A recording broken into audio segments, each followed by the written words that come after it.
There's more on our journey tonight as we uncover the mystery of the jack-o'-lantern's humble yet epic beginnings. In those days, evil felt like it was always around the corner, gazing in wonder at the beauty of the old Irish countryside in the glow of the merciful moonlight. Yes, my lord, how about, whilst you pay the tab, we can play a prank. A wonderful prank. I think you'll love it. Sometimes he's seen by the villagers. Cheating death is a great offense, one of the worst kind. I am patient though. I have all the time. The face of the poor victim looked awful and twisted. Must have died in such agony. Unfortunately for Satan, there was something he didn't pay attention to about Jack. Just the eerie glow of a wandering man with a light of some sort. And the excited witnesses will yell to the others, "I seen him! Jack with a lantern! He's there!" For curiosity is one of the devil's favorite states. He uses it frequently to derail us mortals from our life's missions. Every deviant tries to keep an ace in the hole lest the devil come calling.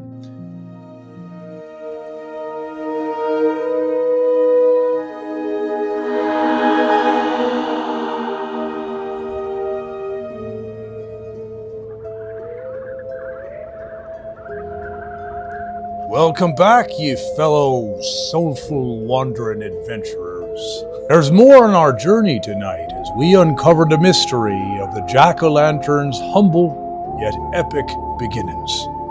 This is Chapter 2 of our travels. If you would like to see Part 1, there's information below, and I suggest you experience that ride first. But for the rest of you who have been enlightened of the preceding events, or should I say, Jack-o'-lightened. Do it.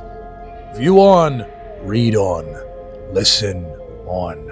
Here we continue further into the legend of Stingy Jack, the Irishman of vice who tricked the devil not once, but twice. Yes, he had plenty of vices, and the worst of those was his insatiable hunger for money, and never giving it away if he could help it. Of course, that's why he got his name, Stingy Jack. Evan hated him, and Satan had his sadistic interest in him. At the end of Chapter 1, the Dark Lord visited Jack on his deathbed, and as he told Jack he was going to take him away to the not-so-sweet hereafter, old Jack brewed up an ask. He entreated old Satan to put him in his favorite pub one last time. Satan was moved by Jack's charm and tickled by the idea of raising a glass with such a practiced scoundrel that he elected to grant Jack's wish. A merry and, dare I say, cathartic time was had. Then the hour approached for Jack's final farewell to the world, a world which he had insulted for a lifetime. As Satan was about to pay the tab, Jack had an idea, and that is where we left it. And now I think it is time I told it.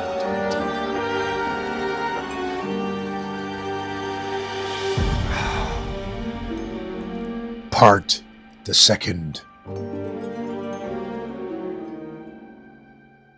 So there they sat at the bar. Jack turned to Satan, and with a defiant cheer, something that disappointed our antagonist, he said, "Yes, my lord, how about, whilst you pay the tab, we can play a prank. A wonderful prank. I think you'll love it. You are all powerful, and I've never gotten to see you in action. How about a fun little collaboration between a junior fiend, myself, and a godlike fiend such as yourself? I have just had an idea. Hear me out, Lord Lucifer, sir." Well, Satan was charmed, and sharing a whiskey with an Irishman will do that to you, says I. The fiend gestured for Jack to continue. Said Jack in a quiet voice, "Why don't you turn yourself into a gold coin, and I will pay the barkeep with it. Then, when I step outside, you turn back into yourself, and he's just lost the gold." Satan, caught off guard, being offered the chance to play a game, laughed aloud. It was a great idea. Where was Jack to go that he couldn't find him? Sure, Jack was obviously stalling, but he couldn't begrudge him that. Poor man was bound for fire and brimstone after all. Besides, the plan sounded fun, doesn't it? You have to admit, it sounds kind of fun. Ah, Stingy Jack. That sounds like a perfect game for you and I. A wonderful opportunity to leave this world as a devil through and through. At this statement, both men grabbed one another by the shoulders and laughed heartily. And with that, Satan looked around, making sure everyone was too self-involved to notice, and he whirled around into a circle in his reddish robes. The circle went instantly faster and began to shrink before Jack knew what was going on. The red circle had spun itself into a small gold coin. Oh, you should have seen it. It was the most beautiful and immaculate piece of gold he'd ever seen. And believe me, he'd seen his share. Jack couldn't believe his eyes. He picked up the beautiful coin and looked it over. Even as a miser bound for hell, he felt a pang at the thought of giving this gorgeous coin away. Well, unfortunately for Satan, there was something he didn't pay attention to about Jack. Every deviant tries to keep an ace in the hole lest the devil come calling. Jack always knew he was bound for hell. He never changed his ways, though. You might say he was expecting the devil's company. You can imagine, with his glimmer of a conscience as a man, that he might get a little paranoid. But he always believed he could repent and ask forgiveness, or he could charm God or something. In those days, evil felt like it was always around the corner. So each thief keeps some piece of honor on his person. In Jack's case, he kept a crucifix in his pocket. And it was in this very pocket that he quickly plopped oblivious Satan in coin form. In an instant there was a muffled cry of consternation from the mini Dark Lord, now trapped with a cross in Jack's coat pocket. Well, after much cursing and screaming, Jack told him what was happening. And here we come to the first bargain.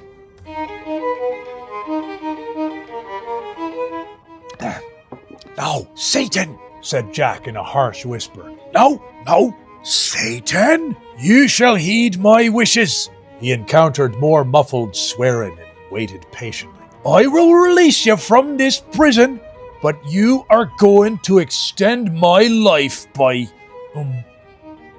10 whole years. And what a reaction that got him. I think even the barkeep heard the cloud of cussing and other such foul language rising out of Jack's pocket after he stated those terms. But when Stingy Jack said he'd order a round of drinks and keep both for himself and enjoy them very slowly, well, Satan relented, much like Faust had done. Jack had outsmarted him, and the fiend had to respect that. No hard feelings in. He granted Jack's wish, and that was that.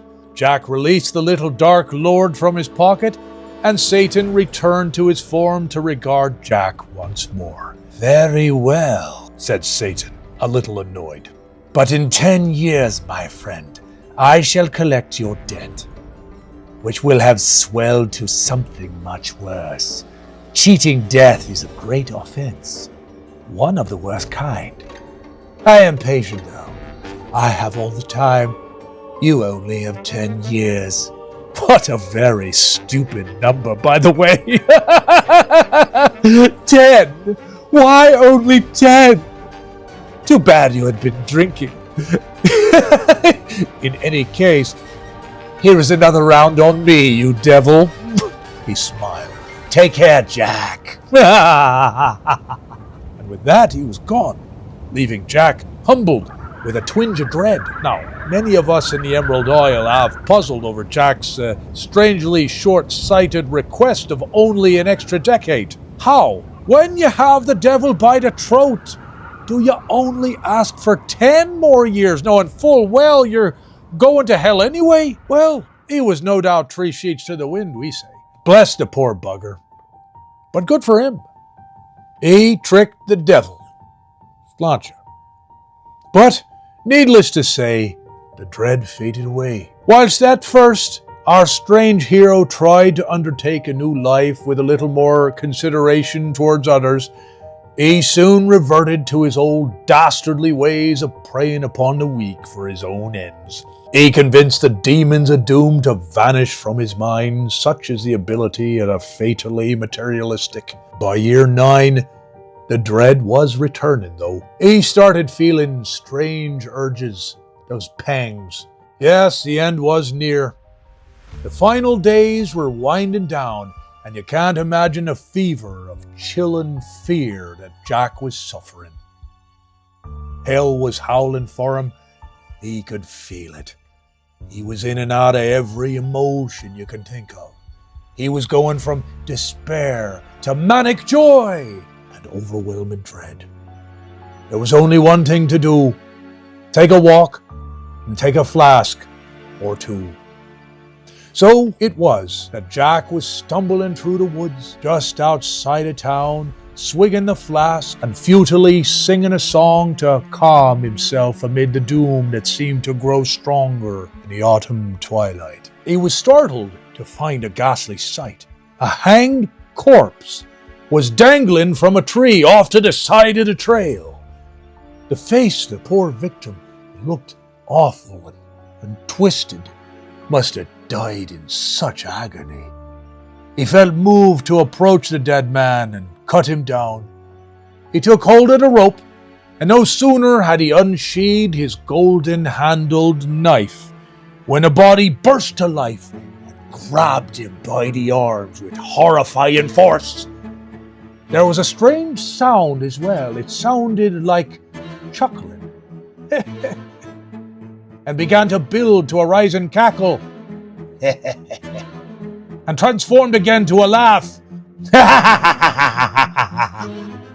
It was a laugh he knew well. "Hello again, Jack," hissed the ghastly face. Jack, in a drunken panic, tried to escape the grip of his attacker, but the creature swiftly grabbed his arm and with an effortless motion broke it. Jack's cry of pain broke through the serene forest and he sunk to his knees. As he managed to look up at Satan, he began to make out the familiar visage of the hidden fiend in the tortured face. Those eyes were his, but they had an awful fire blazing in them. "You remember our agreement. It is 10 years to the day. Today I collect your disgusting and stingy soul. Maybe I stick you on a crucifix, eh?" "I told you it was going to be bad for you.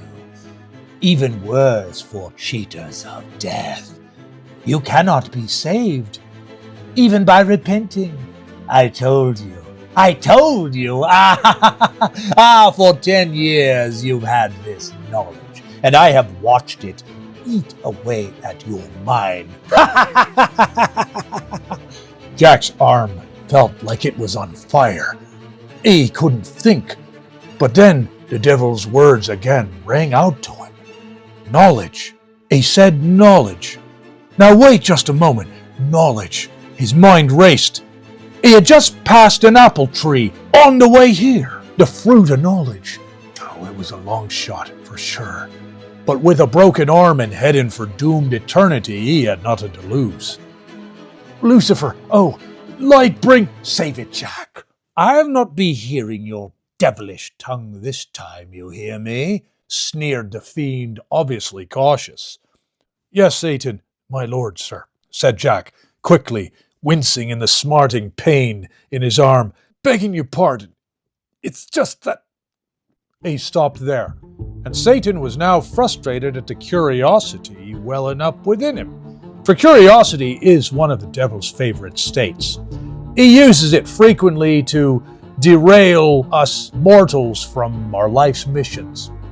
And at times, he can be addicted to it himself. He growled at Jack. It's just that. What? Jack fought back the small triumph he felt at hearing this. I'm sorry, my lord. I knew it was my last day today, so I wanted to do a good thing. I happened by a church. The place was closed, but for a sad, elderly, blind woman. She asked me for an apple from these woods. If I don't get it to her, she will grow hungry out there. She may die. And as Jack stated this, the fiend looked perplexed. He blinked his yellow eyes in confusion. Then, with the most distasteful howl of laughter, he ridiculed the crippled man before him. What is this? You think I would believe that? Never mind believing it. Do you think that I, Satan, even care? Well, Jack, you are indeed more lost than I thought. Oh, but Jack... And Jack didn't dispute this. He simply waited for the mocking laughter of the fiend and said quietly, so the fiend would have to stop and listen, Yes, my lord, Jack said, but it's not that. She was starving at the church, my lord. The Almighty will be quite put out if she starves there at the church. Do you understand? He'll be mad at me for sure, but I'll be rotting in hell, my lord. But you, now I've told you, and he's going to visit you. You get my drift, my lord? The look on Satan's face was that of the most brilliant smile, melting like candle wax at high noon in a desert. Blast it all, Jack, came the sneer. Well, fine then. Go and get the apple and we'll take it to the poor old elderly lady so she doesn't starve to death, just saving her life. Well, thank you, my lord. It was the least I could do for you since you spared me for these 10 more years, and I just wanted to warn you. And there is a perfect apple a few paces back, but there's a problem, my lord. What is it now, Jack? Said the devil, the lack of patience showing in his voice. My arm. I'll never be able to reach up to the apple nor climb the tree. Well, I'm no healer to you, Jack, said Satan, not willing to chance a Jack with all his health and wits returned. But I will fetch the apple myself. And so it was that Jack led him to the tree with the apple, and the Dark Lord went up into the tree. Now was Jack's one chance. As Jack still had the knife, with his good arm he immediately set to carving up the trunk of the tree with countless crucifixes. Ah! Aha! I got it. This will save that blasted little elderly from her empty stomach. And now to get to her. Wait a minute. I can't get down! Damn it, Jack, what are you up to?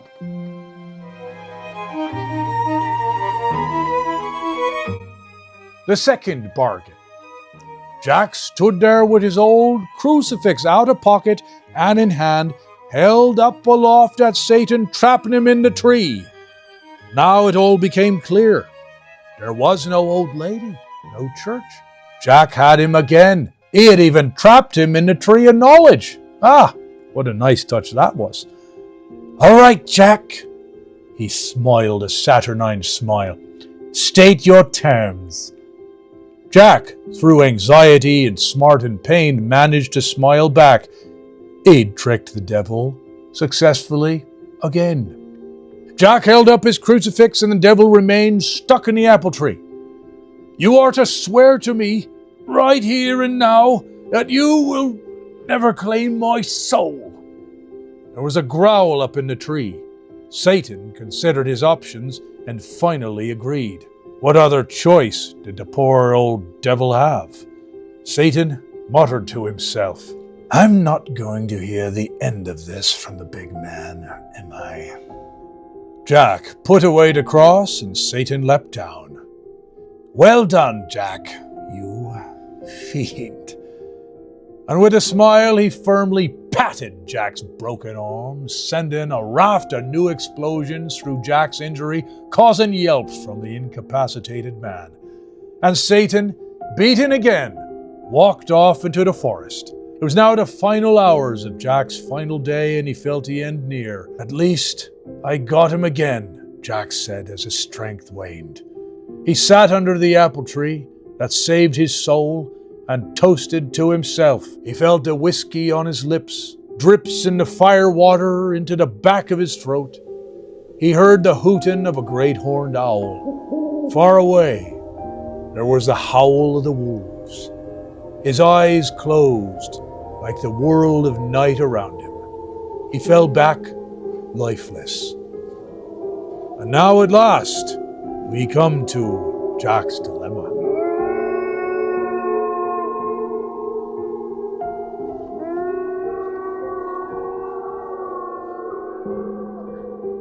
It had always been his plan to charm God and talk his way into heaven. After all, how many of God's children had tricked Satan twice?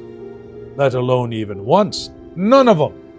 Oh, but when he got to the pearly gates, I'm sad to report, he was barred from entering. Yes, I mean it for true. He was informed by the angels that he lived the worst example of a life and that he even cheated death. Nope, he was not getting through those pearly gates. He was alone. He was forced to walk back into purgatory. It was lonesome, dark, and monotonous. The only other option was hell. Lord help him. Before long, he finally found himself at the door of hell. Satan was there and looked upon sad, lonesome, Stingy Jack. "Well, well, Jack, you have really done it this time, you sad devil." "My lord, yes, I have. Heaven will never take me, and there is only darkness here. I accept your hellish terms, whatever they may be. So, at last, I see where I belong. I accept my doomed fate in your realm." The devil snickered as he realized Jack's naivety. "Why, Jack, you don't seem to understand what happened here, do you?" Jack gave a confused look. "You cheated death. You stripped the powers of deciding your fate. That is something no one is allowed to do. No matter how bad you were in life, you could have repented. Alas, you've cheated death, so you can't even do that. Then there is the other part of it. I promised you I would never claim your soul, remember?" To this, Jack looked at Satan, and then back into the endless void of the blackness that awaited him. "This, Jack, is your heart, your black heart, my poor fellow. It is where you will be spending the rest of your eternal life. There will be no one to swindle, no gold, no drink, no women, nothing." Jack slowly began to comprehend this. "You mean I'm to stay here? In purgatory? Forever?" he exclaimed on the edge of panic. Satan was unusually gentle about this, but still firm. "Yes, Jack, you were a world-class trickster, so much so that you seem to have tricked yourself out of your own afterlife. And now you will have to live with the consequences." "I can't renege that part about you never claiming my soul. It was me who made the demand anyway." "Hey, but Jack, it was you swearing on a crucifix. You made the demand by the cross. That is what I am sworn to. I dare not break it. And so goodbye, my boy. I must leave you to the darkness now." "No, my lord. I mean, how will I be able to get on in total darkness for eternity? Oh, no, you can't leave me like this. You were once an angel. Is there something you can grant me, Lord Lucifer?" One last time, Satan felt pity. He knew this time the old scoundrel was done for. "All right, Jack. I shall leave you something to help you in the darkness. I was once the light bringer after all. And now, fare thee well, my fiendish friend. With that, he flung the doorway to hell closed. Jack was knocked back to the ground, surrounded by darkness. But it wasn't total. He saw a light at his feet, and there were two other things: his golden-handled knife and a turnip. A turnip? Why a turnip? He wasn't hungry, nor would he ever need to eat here, ever. And then he looked at the light. The light was a small hunk of coal ablaze, and the flame flickering now and then, but was impressively steady. It seemed that it would keep its light forever. Yes, that was the gift! Now, I can't impress upon you enough how humble this made poor old Stingy Jack. It was the only and greatest gift he ever got. He felt a hankering to treasure it for all eternity. How was he to hold it, though? It was too hot.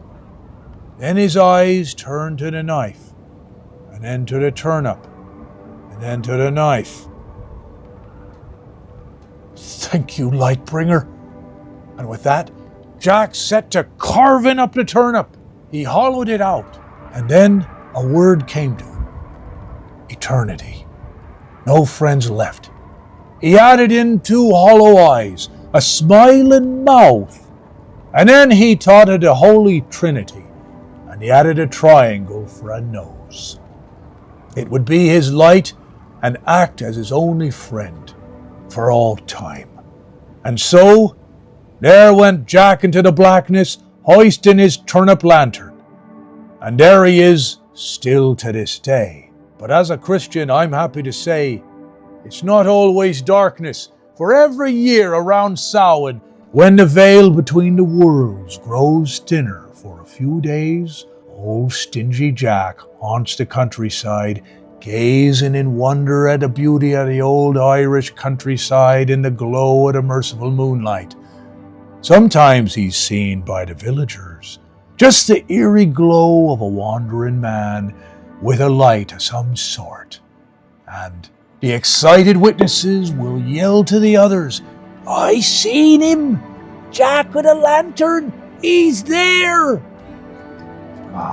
And in the bars, they will drink to his legend. And so, it's only fitting that I too propose a toast to him as well. Here's to Stingy Jack, the Irish man of vice, who tricked the devil not once, but twice. And when you carve your old jack-o'-lantern this spooky season, remember him. He spends the entire year alone in the dark with only his little eternal burning turnip to keep him company.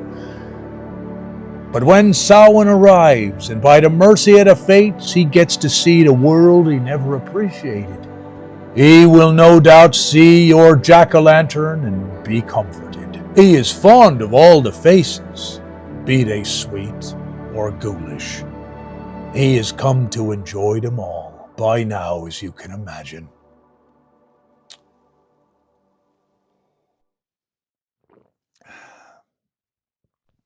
If you don't wish to honor him and carve a jack-o'-lantern, that's fine too.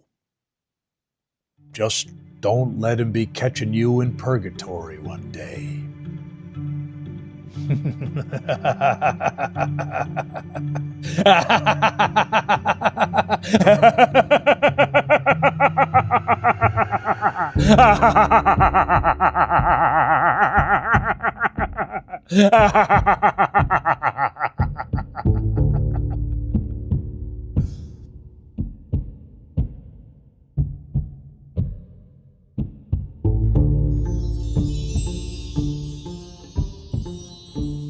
I seen him! Jack with a lantern! He's there!